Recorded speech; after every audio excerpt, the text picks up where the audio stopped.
This feels good already. Trey Watch, ladies and gentlemen.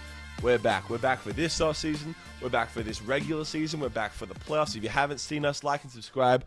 We are back. A more than weekly running show on Basketball Network. And we're starting with one of the weirder stories of the entire NBA offseason. One of the weirdest stories of the entire last... It's a weird NBA story. Larsa Pippen, Scottie Pippen's ex-wife, and Michael Jordan's son. Okay, Michael Jordan's son. Now, we're going to get to Larsa Pippen, who is just a lovely and crazy girl. Not job, but, you know, Michael Jordan's son. He's a quiet dude. Went to high school, was a state champion in high school. I know it's a surprise to many that actually Michael Jordan's son could play basketball. It's not just Bronny who could play basketball. You know, this guy, he's a quiet entrepreneur. I believe he owns a shoe company. He didn't go into basketball. He got a degree. You know, good life, right? Not about living. And he decided, or he's going on dates, or he's at least being seen with this lady, Larsa Pippen, who is, she's gorgeous, beautiful girl, capital T toxic. I mean, for one, her name is Larsa Pippen. She's the ex-wife of Scottie Pippen, so she kept this name that should be linked only to fame and prestige and status. And now, poor man Scottie has this thing, you know, being dragged with him in social media and over the tabloids. Now, it gets worse. This girl, if you guys don't know the story, everyone knows this story. She went on dates or dated, it was speculative, with the rapper Future. If you haven't heard this story, pretty much this is a quite quick summary. Scottie Pippen doesn't sign his kid's autograph. This kid grows up, becomes rich, becomes famous, becomes powerful, becomes a famous producer and rap artist, Future, and, gets with Scottie Pippen's wife while they were together. Is that a boss move? Leave in the comments. I don't think that's a boss move. Maybe if they were broken up, it'd been cooler. But again, another thing, I just feel bad for Scottie. And this is a recurring theme with Scottie Pippen. In his post-retirement days, you start feeling bad for Scottie Pippen, right? He's one of the greatest wing defenders of all time. He's up there with Kawhi Leonard. And he's always labeled the sidekick. Understandably, I can understand why we do that to him, but always labeled the sidekick. You know, this Jordan Bulls documentary comes out. It's supposed to be on the whole team, and it's not. And they really just highlight this one in a billion moment of Scottie Pippen. You know the play I'm talking about, where he refuses to come on the floor because Phil Jackson doesn't run the play for him. It was a sissy moment. It is what it is.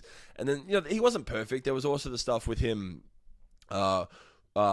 threatening to get back surgery, so he wasn't always amazing. But when you show in that documentary, when they show clips of Dennis Rodman and how he was going on these little weird tangents and wrestling the NWO, that was Dennis Rodman.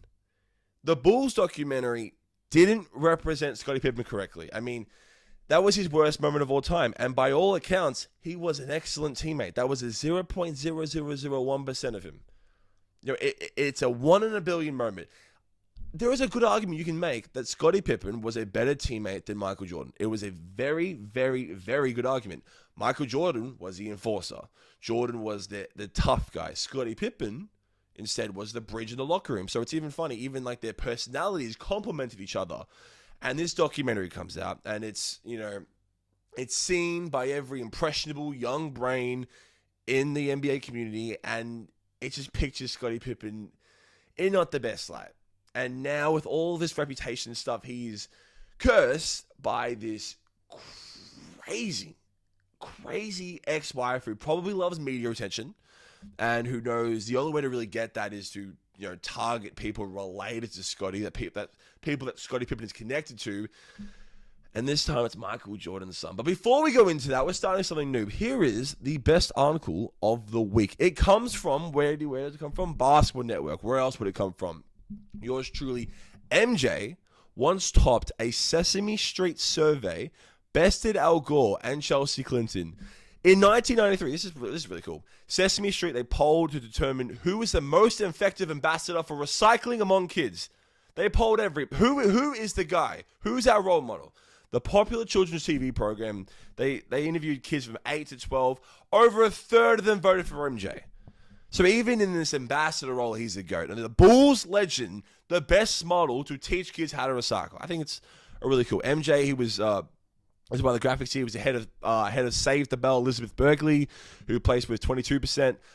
Chelsea Clinton and Al Gore came third and fourth, respectively. It's a really cool article. If you want to read more about the article, go on Basketball Network because there's plenty more. And it even goes in about, Michael refusing to endorse political candidates like Harvey Gantt. If you know that story, it's really awesome. Basketball Network, read those articles, and for a good time. Okay, now back to this, because while Jordan and Pippen, I can't wrap my brain around this. Jordan and Pippen, think about this, they're traveling the world together, family sitting courtside, squashed in his planes, intimate moments, and this little boy, Jordan's son, as Scottie Pippen just watch grow up, watch blossom. He got down with Scottie Pippen's ex-wife.